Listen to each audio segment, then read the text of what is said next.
Thokozani, ngiyathemba ukuthi niyaphila. So before I just continue with part 2 logo of poster, but I didn't. But before I continue with part 2 of my previous video, ngithenjangazise ukuthi tomorrow I'll be doing a live 6. Okay, I'll be doing a live tomorrow. So I'm actually gonna speak on sexuality, eDlozini. I'm gonna be speaking actually about a few things. I'm just gonna discuss various topics. Abantu abahambe beya ephehlweni babuye bemithi babuye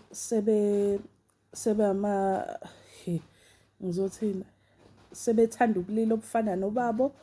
I think these are things we need to just discuss. Kanye-ke nezinye izinto ke ezizoqhamuka ngoba ngiyangazi manje ukuthi senginjani. Ngikhuluma one thing, ngikhulume ngenye. So nje seningijwayele kahle ngiyaxoxa.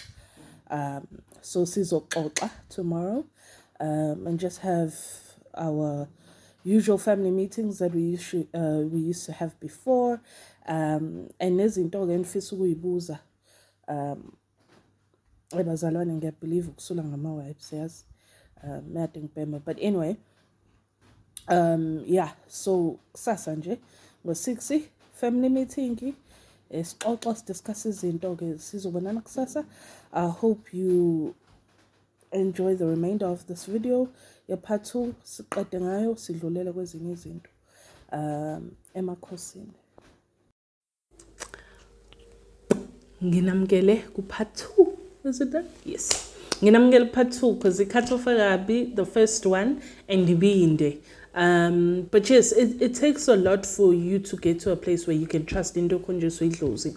No konjeso isithunywa sakho. And into ozolokhu uyilwela to the point where sometimes it just feels like ulimpe ngapheli. You know, and if I could help somebody learn to trust themselves now, noma kuthiwa akangene ephehlweni and usalashwa, but ukufunda ukusithemba manje, it makes it easier when you're undergoing intwaso, because even noma usukhonjisa ukuthi mhlambe ugobela wakho akekho right, you can trust that. If ukhonjisa ukuthi umuntu othile wasekhaya ungakudla ukudla kwakhe, noma ungavuma ukuthi angene ikamereni lakho or ungavuma athinta into zakhe, you can trust that. If ukhonjisa ukuthi mophothula khona umuntu ozofika kanje azowenza ukuthi, you can trust that. If ukhonjisa ukuthi uthunyelelwa ngezinto, you can trust. Kunezinto ezihlezi zikuhlasela on a daily basis, and you need to be in such a place with idlozi lakho ukuthi noma kuthiwa yini elikuvezela lona and how unbelievable lento elikuvezela yona is, uyakwazi ukuthi uyithembe. But it took ukulimala kaningi in my part, it took ukushayeka kaningi on my part ukuthi ngithembe into engikhonjiswa yona. You know, Tina, for how many years? For 5 years, 6 years, 7 years. Bengilimele esibelethweni. Njengoba ngaba nezingane ezashona. Bengilimele esibelethweni and ngikhonjisa ukuthi this is what's happening, this is what I need to do, this is what's happening. Angenzi ukuthi angiye like kuningi izinto angikhonjiswa zona that I didn't trust and ngangayisukumela ngendlela because ngangakholwa ukuthi labantu abangikhombisa ukuthi ba involved ekulimalani kwami kwesibelethe, ekucindezelekeni kwami ba involved. You know, I couldn't trust ukuthi lezi zinto engikhonjisa ukuthi zizama ukwenziwa kumina yilabantu laba engangibathanda ngibakhonzile ukuthi it could possibly be them. And even mengihlola abantu kuba buhlungu umuntu ngitshela ukuthiwa hayi usibanibani anangibatshela abantu engibahlolayo ukuthi hayi ngikhonjisa usibanibani. But I always try to guide them to see ukuthi izinto ezithile zenzeke nini, ukuthi okay ngathi ukwenzeka ukuthi wawunobani noma kwakwenze njani or wawuxoxele bani into, in order to help them see clearly ukuthi lo muntu uyisitha kumina. You know, I want people to be able to understand ukuthi as much as inzima impilo yasedlozini, it's even harder when you're not going to trust who you are and trust what you were shown and trust the people that you work with. And abantu besekhaya ngeke bakujabulele ukuthi umuntu obonayo, especially at the level mhlawumbe obona ngayo. Akekho uzoyijabulela leyo nto because bazowazi ukuthi the minute uthwasa uzovundulula, noma the minute wenza izinto zabantu abadala uzovundulula imfihlo, uzovundulula izinto abazenzile. Mina I'm sure ukuthi if kube khona umuntu ozokhombisa abantu abasekhaya evideo, the first call is going to be Uma, of which Uma akekho interested, but it will be to her ukuthi why ngikhuluma kanje. You know, as much as angindlalanga izinto abazenzayo, but I've explained enough to make you guys understand ukuthi people are dishonest to their core. And if wena uzorayida njengomuntu ozothi ngoba umuntu ngizalwa naye, akusebenzi ukuthi uzalwa nomuntu edlozini. Because umuntu ozalwa naye uyimpela ukuthumelele ngempi egcekeni, uyimpela ofika kuthumelele ngomuthi ukuthi ubopheke ungakhona ukuthi uphume kulento okuyona. Ushabalala, one of the things that I feared the most ethwasa kumina was that lezinto awayeboshwe ngazo, if they killed him, kungathiwa ngangifuna ukuthwala ngaye. If kube khona into eyenzakalayo kuyena, kwakuzothiwa kunomkhuba engangifuna ukuhlanganisa ngaye. And I cried a lot, even though like ngoba phela masise ngugobela umntwana ngangibuye ngithethe izinto, ngangithethe ngibe nenyembezi because ngangine stress ukuthi I'm helping this person through ubunzima obunjena, and if kungalungi yothiwa ingoba lento engangenza kwakumkhuba ukuthi ngimthwasise kwaseqaleni. But idlozi lakhe knew ukuthi I was the only person that was able to help him, because ayingobe ngabahamba ngabalaphi, ubahambile abalaphi, but lento ifanele yenzeke ingenzeki. Kunalokho wayevela agule kakhulu, and I got tired of seeing him get so sick. Kunento nje yamhlupha for years. Yini lento eyihlupha for years lenzeke esifubeni? Yabo. And kube isibuhlungu for days. Uthola ukuthi ulele kabuhlungu or uthola ukuthi akalali kahle. Just a lot was happening. Abuye kube ngathi lento yamshaya, like ngathi awungathi ugidagidwa into phezu kwakho. And all of that, even ethwase yavuka ukuthi okay nansi into isifuna ukuthi ngempela ivuke ngamandla ke manje. And I'm worried about that. So I'm worried about ukugula kwakhe. I'm worried if something happens to him. I'm worried ukuthi lezi zinto aboshwa ngazo zifuna ukuthi angaphumeleli edlozini even though unentwaso. You know, and I fought with everything that I was ukuthi I could fail at everything, but angeke ngize kuvuma ukuthi lezi zinto ezenziwe kuyena ziphumelele at the level ukuthi akabi isangoma sangempela and akabi umthandazo wangempela. Sasebenza saphakama isithunywa ngoba kwaqala ngaso savela saqaqeka sona. Eqaqekeni kwesithunywa la idlozi lalandela, and I could proudly say, like, even though it was funny, it was funny. It was this year, this year. For the first time, wavuka idlozi, you know, and you know, in the years he's been, because you've been a healer for what, 2 years now? Yeah. Because waqala almost 2 years. Oh, yeah, roughly, yeah. Yeah, almost 2 years. And now, ebe umlaphi. And oyengakaze avukwe idlozi. And it happened this year. So even if it takes time, because khona abantu that worry about ukuthi izinto engenziwe zona ngezilapheke. Abanye, it can take 2 years, but uyophumelela. But you just have to walk in the strength ukuthi awunabani. It's you nedlozi lakho kuphela, and you and idlozi lakho kuphela can get you through this. But must ukuthi usithembe, must ukuthi uyithembe into ohamba nayo. You know, ngimkhalela uma ukuthi yazi, I wish ukuthi she had not feared what she had feared, wathwasa ngalesikhathi wayefanele athwase ngayo, because uma nentwaso as much as now manje ubuyabe nalokhu ukuthi hayi amadlozi amayakhuluma nami awafuni lutho, but uyalazi iqiniso because ukahleke ethi hey omancane ukahleke knowing the truth ukuthi yes unentwaso, yes kunezinto afanele ukuthi azenzele idlozi, but ubone ukuthi umndeni ibanjani. Because me and my mom have accepted what we are and what we are called to do. Manje all of a sudden, angazi bangake ekhaya abantu kulokho ekuthiwa badinga amagoboko. Hey fanele benze ukuthi hey naye unobiza umuntu ofanele athwase. Hey yena uyaboniswa izinto.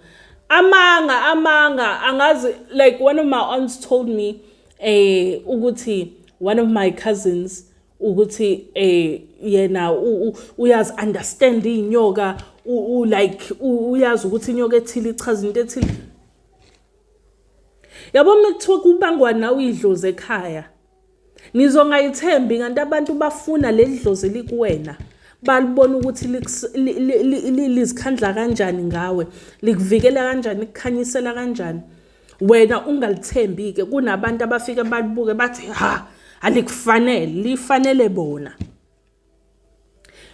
I've been a healer for about 5 years, some change now. Over 5 years. I've been a healer for over 5 years. And I can tell you, in yoga, angeke uzuze understand ukuthi le eyani. Ngingakutshela ezami ukuthi le yami le mekuvele le isuke iqhamuka nesithunywa. Mekuvele le isuke iqhamuka nedlozi kuphela. Mekuvele le isuke kufika abantu basemanzini. Mina ngakutshela ngezami inyoka, ngeke ngikutshele ngezakho. Because inyoka zakho is imfihlo yakho between wena namadlozi akini. Mawubona ibhubesi noma wabona impangela noma wabona ukuthi what that means is between you and your ancestors. Mawubona isiphi lesinye isilwane ingwe. Uhlapha uphupha ingwe namhlanje waphupha ibhubesi, kusasa waphupha iblesinye isilwane esiphuphe ukhozi.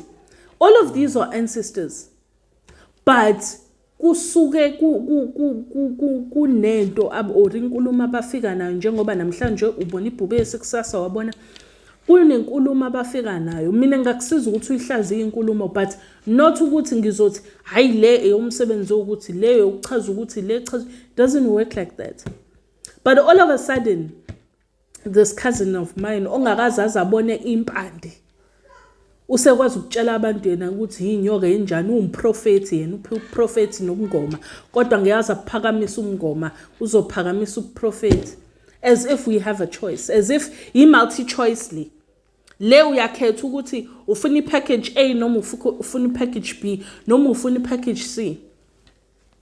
But it's because bayifuna ngalendlela lento ohamba nayo that they mebebona ukuthi bahlulekile ukuthi bayicindezele, bahlulekile ukuthi uzinyeze wena ungayisukumeli ngalendlela ofanele uyisukumele ngayo.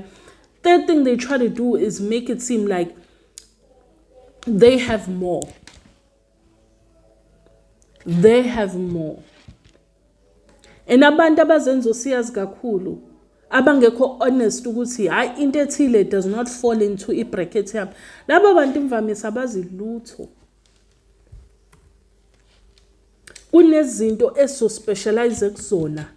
Se ukuthi no, la department yami ke la ngiyazi ke for a fact ukuthi yabo la Yabo, when it comes to ekukhulumiseni idlozi, ekuphakamiseni idlozi, ekuphakamiseni ithunywa, when it comes to into zamoya, I know them as I know myself. Because I've come to understand the different communications ey'fika nedlozi. Ukuthi idlozi awavuki ngokufana, awakhulumi ngokufana. And you have to understand the different languages that they come with. That takes time. It takes a certain type of a person. But kunezinto futhi angeke ngize ngizenze. And that's okay. Because I fall in my bracket. Because kufanayo lento yabalozi, like I've avoided to speak about it for a very long time. Because mina ngumuntu ohamba nomlozi. Ushabalala uhamba nomlozi. But abalozi bethu, mine were coming a certain way, nabakhe bavela a certain way, and it was like sizama ukunderstandana ngabalozi bethu, and look ngibona ukuthi okay yazini kahle kahle into eyenzekalayo la sisiyaclasha sizoconfuseana ngoba futhi into ewesi njengoba sabantu abathandanayo kune exchange emoya yenzakalayo, so sizogcina sine spiritual confusion. So ukuze singabi nayo, let's just hold off on just communicating about it and trying to really understand. Umuntu nomuntu abhekane nesimo sakhe. And that's what we did. So njengaye like into enkulu engangikhonjiswa ngayo ukuthi ushabalala umlozi wakho uyovuka kuqala kunowami ukuthi usebenze. And that's merely because vele kubo babantu on komalume, that is babantu abasebenza ngabalozi. Ugogo wakho esenza ngomlozi, nokhokho wakhe besenza ngomlozi, but they came at different stages. But umuntu owayesenza ngomlozi kakhulu was ugogo wakhe. So yena, that's where azofika or ngizothi that's where kufike kuvela ukuthi no, this is why as umlozi wakho uyophakama kuqala kunowami. But nowami lokhu sondela, nowami has been speaking from the time ngimisa igobongo. Manje yes, the time ngimisa igobongo, mlo mengishisa impepho nazo ziyasho ikhwela, yes, it sounds like ikhwela, but amakhwela ayahluka. Ingakho these people that know the power of umlozi bafike bedlale ngayo. Awukho umlozi. Right, njengoba ngisasho kunomlozi wasentabeni, kunomlozi wasemanzini. Labalozi thina sizoshaba sihamba nabo abasemanzini, but also they function differently. Number one, umlozi ukhona okhala engathi umuntu oshaya ikhwela. Right? Enye ikhala engathi inyoni eculayo. Uthi angikwazi ukuyilinganisa. Asiwazi vele ngoba kwazi ukuyilinganisa. But either izofika ikhala engathi umuntu oshaya ikhwela, noma ikhale njengenyoni, or ikhale ngathi impempe. Ne? Umlozi ukhala kanjalo. Ngoba that language is a secret language between you nomlozi wakho. Abelozi kumele ukuthi number one, ubahlabela isilwane sabo only. Abahlanganiswa neminye imimoya. Ubahlabele yabo specifically ukuthi okay, lesilwane lesi esomlozi wami. I think I explained in the previous video, yeah, part 1, where I said ukuthi ugogo ashabalala wahambisa imbuzi emanzini. Leyo mbuzi leyo kwakuyimbuzi emhlophe. Ngiyanitshela nje, but it doesn't mean ukuthi everybody uyofuna imbuzi emhlophe. Nabazofika bantshotshe lolwazi banika abantu. Not everybody uyodinga imbuzi emhlophe. Imbuzi is always specific to i-design yembuzi. That's why ubone imbuzi zinama design ahlukile. Khona abaney'nyawo ezibovu kuphela but umzimba umhlophe, abanye babe nezinto ezikhona la esiphongweni, abanye babe black, white and red. Like there's so many combos of imbuzi because vele nathi mesikhonjiswa imbuzi sikhonjiswa ezihlukahlukene ezingafani. So Ntshontsha-ke abantshontshulwazi kodwa bottom line is lento engiyishoyo ngeke izifane for everybody. So umlozi-ke wagogo kaShabalala wafuna imbuzi emhlophe ukuthi ayongena nayo emanzini. So engena emanzini wangena nembuzi yakhe. Waphuma-ke namandla-ke lawa-ke umlozi wakhe wayowafaka emsamo. Ne? Mekhala lapha phezulu. I remember uma wakho told me ukuthi kwakungathi kukhala magoda.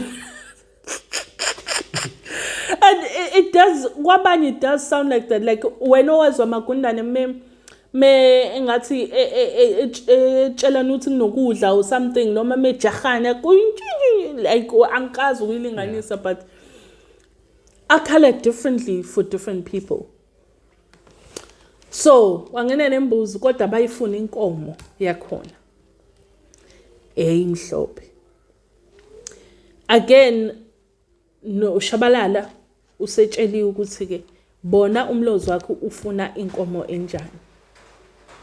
Inkomo azifani because nale efunwa umlozi kaShabalala it's gonna be difficult to get. Nabam bangikhombisile khona ukuhamba abalokho belihlanganisa kancane abafuna ngilihle. Ukuhamba lani lomlozi. Nemithi engayitholi noma kuthiwa ngibhekaphi angiyitholi, which means what akakabi isikhathi ukuthi nguthole lo muthi lo. Then phinde ngiyakhonjisa ukuthi lo muthi ngiyofika ngiushayephi. Yasho-ke lo mvula leyo sibuyile. And then in doing that ngakhonjisa ukuthi ke kuyomiswa kanjani isigodleni mhla si umlozi sesimenzele into zakhe. But all of this when it comes to abelozi kuhambisana nemoya yakho. So it goes back to the video that I once said ukuthi noma kuthiwa uzosebenza ngesithunywa or ngabelozi or ngomdzawo wakho. Yabo those that have various spirits. Kune co-initiation ofanele uyenze. Le efika ithwale up until kumele ukuthi ke mhlambe ke hayi ke these next 10 years uzosebenza ngesithunywa or these next 15 years uzosebenza ngedlozi eyasho. Yabo. Let me do this.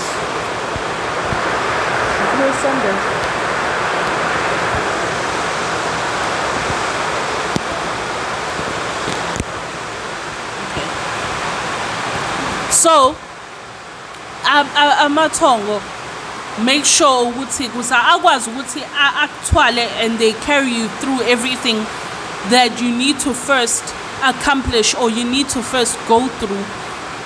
Kumele ukuthi lentwaso leyo qala leyo fanele uyenze ukuthi uhlahleleke lo moya oyofika ukuthi no sezosebenza ngame until the day you retire. Kumele uqala ukuthi uyihlahlele ngoba kunezinto ekufanele ukuthi mayilunge kuqala ukuze ukwazi ukuthi ufike esimeni whereby your spirit that you're going to be functioning with can carry you. Because idlozi or no, it's bad. Idlozi doesn't carry you alone. I think we're gonna have to cut this here.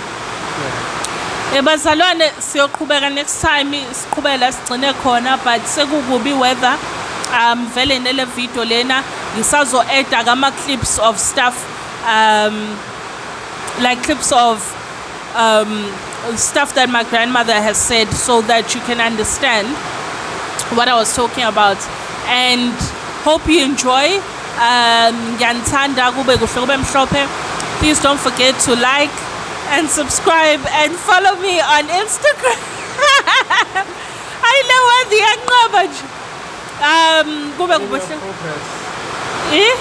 Enemy of progress. Ngakutshela mhlawumbe ngoba ngifike ngakhuluma indaba zenkanyamba. Ngabona sekumnyama. Emakhosini kube kuhle kube mhlophe. Hawu yazikhuluza. Yabona indaba Yazi mina ngithuke kabusha ukuthi kanti usiswakho konje u-Antindila usiswakho omncane noma uyakulama. Mdala. Mdala kuna-Antindila? Mina nomdala. Wena ulama yena? Oyilama yena. Ufike kube u-Antindila bese kuba omunye bese kube wena. Oh, okay. So wayisangoma kanti wathwasa? Ba. Antindila wathwasanga. Uzothotha kanjani ngoba inkathi wayijisile phansi eseyibona imlungu. Imakhulu-ke imake mina yazi angakayi understand. Ungitshela ukuthi wahamba wayokha amanzi emfuleni? Akwathi wakayithatha inyoka isiweni wayifica ithulile seyilindele yena. Watshelwe ephupheni? Washiwe emini nje kwathi wakayithatha ilanga libalele. Ilanga libalele? Watshelwa bani? Atshela bamtshela ngibazi ngani mina. Awamazi ngani? So khona bamtshela bathi akahamba eweni. Yini umgede noma kwakuyini? Iy'ndonga. Iy'ndonga? Ezinamatshe. Iphansi kwetshe. Ingaphansi kwetshe, inhlwazi. Kwathiwa akayolanda. So wahamba wayokha amanzi yena. Wayitshela ukuthi ukha amanzi? Awayithatha ngendishi. Ngendishi. Methu uyayithatha. Yangena endishini wayeyiphethe yagcwala kuyo. Wayithwala ekhanda. Esefika ngezansi komuzi. Akade isilwane lesantshinga phansi. Bengazi ukuthi inyoka yangempela yini? Wayitshela ukuthi inyoka yamoya? Oh, so wayitshela ukuthi yena nje uyoyilandela inyoka le engabonwa. Le okuyeyamoya. Yabantu abadala. Kanti bafuna ukungena njengenyoka yangempela inhlwathi. Kanti eseyithwele ekhanda wayizwa inyakaza. Igcwele indishi. Meyizwa inyakaza wayijikijela phansi. Ngendishi. Wabaleka. Kodwa khulu. Imake khulu. So then emva kwalokho aphinda ngawaphakamisa umngoma bakhe. Kodwa amakhambi bewazi. Amakhambi bewazi. Oh. Noma uphethe into engasili bekushaya. Bekushaya ekwazi ukunuka ukuthi uphethe into engasili. No mawuzala uma wakho. Yena watshelwa kanjani ukuthi ufana ayolanda eyakhe esibeni? Hayi mawuzala uma wakho ncase khona. Uthi phela sengididwile ya Antindila. Watshelwa kanjani ukuthi yena fanele ayolanda inyoka yakhe esibeni? Usimazi ambona inyamalele nje kanti uhlala emfuleni. Kanti uhlale emanzini? Wabonakala ephuma ngaphansi kwamanzi. Hayi ngoba wayebovu. Wahlala u3 days ngaphansi kwamanzi. Uma wakho waphuma eseyishila ngeqwa eshinyoka ngaphansi kwamanzi. Engathi ikhaladi. Mayifuna umsebenzi nje wayivulisa inwele. Tholakala ezimnyama. Mefunisa umsebenzi? Mayifuna umsebenzi. Bekwenzakalani? Inwele zizenze njani? Befuna ukubona inwele ukuthi zinjani yini abanixoxe kangaka kulona ikhaladi. Amthole kungumuntu. Umakho manje wahlala nje u3 days ngaphansi kwamanzi. Ubusuku nemini yakho. Ebusuku nemini nje. Manje wena khulu wazi uyiphuphe le inyoka. Ayi ngeke ngamadimoni. Khulu. Khulu. Khulu kanzima. Yo. Uyayisaba nje. Na ubaleka njengo-Antindila. Address. Hayi khulu ngizoshintsha. Khuluza. Yeah. Kodwa ulona ubaba lebhungu lakho wayeyinyanga ngithi. Baba wakhe. Ubaba wakhe wayeyinyanga. Kanti owami wayishaya indukazi wayonke indawo usuka la ekhaya. Kuze koshana phansi ethaveni kuze kuyophela kuyoba ngakazala akade eshadele khona. Le emgqangala. Aziwa ehamba ethi ngenduku ofuna lo muntu akeze la kumina ngizomnika lo muntu. Lo wala ekhaya udume ngaloko nje. Ayikho into angakumisa ngayo umuntu emgwaqeni ngaphandle kokuba utshele ukuthi umuthi nje uyawazi lokhu induku ungabuza nanguzane la ihamba khona nje bathi uzalo sibanibani siyakubona ufana nosibanibani into ethile kanti umkhulu ubaba kamkhulu khulu ukuthi wahamba ngeenyawo ubaba kamkhulu wathi ukusebenza eThekwini eshayela amalisho wabuye wakhathala wazola into ethi yazi inevangeli bilishiya bigcoba into ezimnyama mina ngisho ngiphuphile angilazi naleyo nto mase ngiphaphamile kodwa khulu kodwa ngiyinzalo yesangoma hayi uyinzalo yesangoma khulu ngeke ungenze lutho ngeke ukwenze lutho katsheni amthiyana ufika uthi ugqabile ngeke ngithi usala uzenzela itiye sengiyahamba ngamhlula omunye owayewusisi wami wasemzini ethi ugqabile ngathi uyabona-ke sisi namhlanje ngingamubheki emehlweni ngoba ngathi ngiyambheka ngeke ngambona ukuthi uyangisinda ngathi ushukela nanku eyisinkwa sila ilami uyozenzela itiye sengihambile wathi abuyapha emakoti ngoba phakathi ney'nsuku ngathi mina ngiyashumayela phakathi kwey'nsuku ngiyashumayela ngambhila ngalelo ukuthi antanami ngiyashumayela mina siso wathi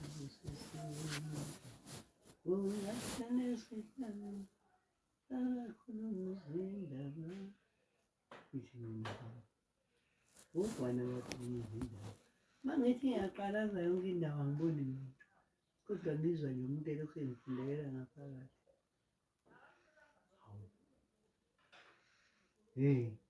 uyazi ukuthi eyangifundekela-ke ngizophathwa ikhanda nesisu yayithi lowo muntu kodwa uyabusiswa ithi ungahlali nabonani ithi ungahlali esihlalweni sabahamba ngezwayo ithi uJehova ithi uJehova uyathandwa izindlela zokulunga amashinga ayahamba endleleni ebhubhayo kanti amashinga ayahamba endleleni ebhubhayo iy'qhwaga zey'ndawo ey'hamba endleleni ebhubhayo ngithi mina hawu yazi yakhuluma le ngoma kodwa kwenze njani ngithi ngithule ngithule athi omunye asiyethule ndaba hawu nansi indaba kaJesu asiyethule ndaba hawu nansi indaba indaba kaJesu nathi asiyazi le ndaba hawu nansi indaba hawu nansi indaba bese kuvuma abantu abamabutho ngaphakathi bethi indaba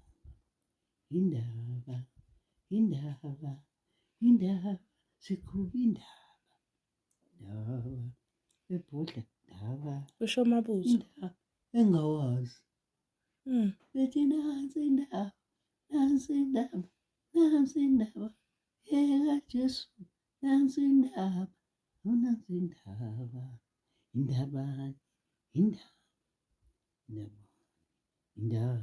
bebhodla kahle bona bengenzi njengami bethi indabani bethi nansi indaba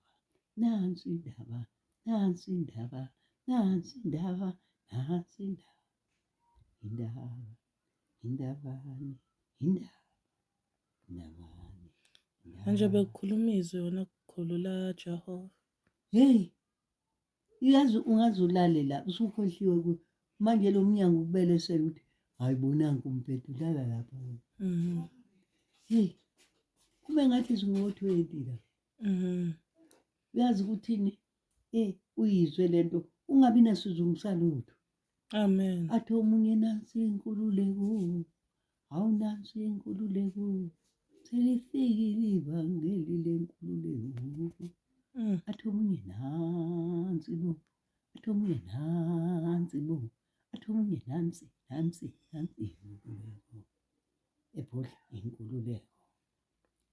kuzwe kuba mnandi kube ngathi ngigcwele indlu uthi umuntu uyaqalaza uyazi ngisabele esontweni sihamba nobaba kade ngihamba nje kwadlula abantu phezu kwami bathi uyisulu ngathi mina hayibo ngaqalaza ngabeka isipakupaka phansi ngathi mhlawumbe ekhuluma isipakupaka ngathi uma ngisiqalaza ngangabona muntu walokho eshilo nje unkosikazi uthi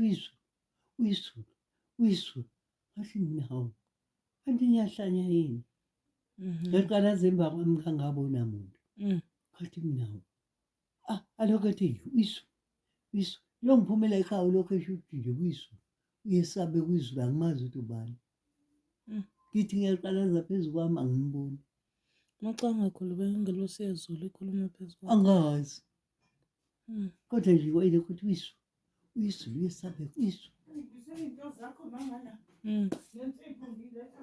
uyazi asikho isizungu sokuya komunye mesi mina ngisho ngibuza nawo umakoti angihambi nawo ngizohambelana napha nje abantu bayahlabelela angibazi Khuluma mawucabanga masusumdala yabo njengomuntu ade ekholwa njengawe yabo mawucabanga masusumdala uzibona zonke ingelosi zezulu zikhuluma ngathi abantu bahleli khona la khuluma njani bakhuluma nje ngathi bahleli khona ngathi ubona abantu abaphilayo abahlebelelayo ayisekuyisibusiso usokuphi isibusiso uhleli kodwa ungalele isibusiso inhlanhla ikikwenze ngithi wena nakale wonhlanhla ungabe usaya kumngani wakho uthi ukhuluma into ebhedayo nako umngani lo ukutshela isibusiso nake yena nje kuphela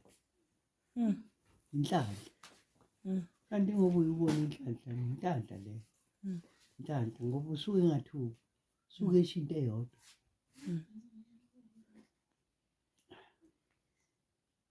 uyazi umlungu wayengazali efountain le umlungu wayengayitholi ingane lokho avele engazali wayekakhuluma inqaba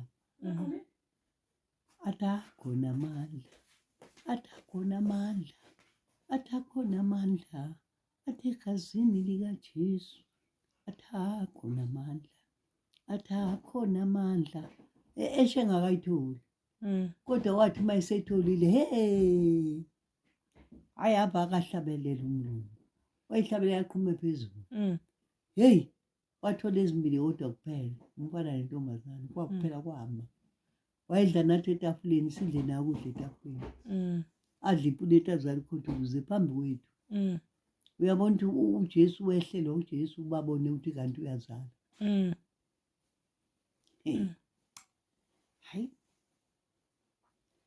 hayi sisahamba amadoda sigcwala isitaladi sithi ngangibushiwe ezonweni amen ithi ngangiboshiwe ngisezonweni amen ithi wafika uJesu amen kusashumayela amadoda asemkhunyagogile oncwane bethi yeyi bethi izifebe zihamba nabafana zingena ezulwini yeyi wabukela amadevu sengingenile esontweni asho ungathi basho kuwena kanti abasho kuwena bashumayela baphosa ivumpi nje ukuthi imali ikubhumpile waphenduka kulungile yeyi ngangiqala mina ubona amaqaba nje athi nje izifebe ezihambisana nabafana zingene ezulwini yathi mina hawu sotela amaqaba leli ngitshela le ntombazane esisebenza nayo ngathi kodwa wena wawubona abantu abasho kanje bethi izifebe leziphinga zingene ezulwini ezihambisana nabafana uthi hawu baze bamaqaba athi uGreta ayasingene ngithi mina sizongena la maqabeni ukulona isonto phela leli uGatsheni wahlangana naye lapho hawu kanti umkhulu wahlangana naye lapho la uthi emaqabeni ngithi mina hawu amabhinqile kodwa wawabezwa apha abantu izifebe lesiphindi abefunda incwadi yabaseGalatiya 5. Ngithi mina njalo nje le ndoda sesiqhamuka ifunda amaGalatiya 5 yokuthi uncwane yasemkhunya ngale emkhumazi ngathi ngithi iqaba leli ngitshela le ntombazane esihamba nayo ngathi ibhinqa leli asihambe ngimqhwebe uGreta ngithi asihambe iqaba leli ngihleba le ndoda Uhleba ugatsheni? cha Uba. ngihleba ubaba uncwane wasemkhunya usashona yeyi kwathi imhlali ingena kwehla abelungu esitezi bezobuka ukuthi what happened yeyi hayi singasazibizi sithi hayi imvana yeyi abelungu saphapha sebegcwele la emnyango sivalele ukuthandaza yeyi bathi yini wenze njani hayi kwathi uGreta hayi kwehla ubaba usomandla wathi wehlephi kusho uMesisi wathi wehlile uyena lo osenenze nasuka esitizi nazosibuka ukuthi senzani ha elimnandi ivangeli malisangena Manje ugatsheni kukephi-ke masekunje maselehla ivangeli? hayi phela yena lamehlile isimanga uba washumayela esitaladini bemjikijela ngamatshe bethi thula thutsi abantu bekhumula ubusengi bekhumula ubuhlalo beqashula izikhumba benza konke bethi siyayikhetha inkosi bethi uyabona wena ndodana lobusengi sabathi sabuthenga ngemali enkulu besho kuyena othusile lapha bakhumula isidwaba babhinca ingubo ngaphansi bazenza zawumqulu bayibhinca ngoba bengakayithengi iy'ngubo zokugqoka yeyi litsikile uzwa bethi litsikile amen lafika langanela amen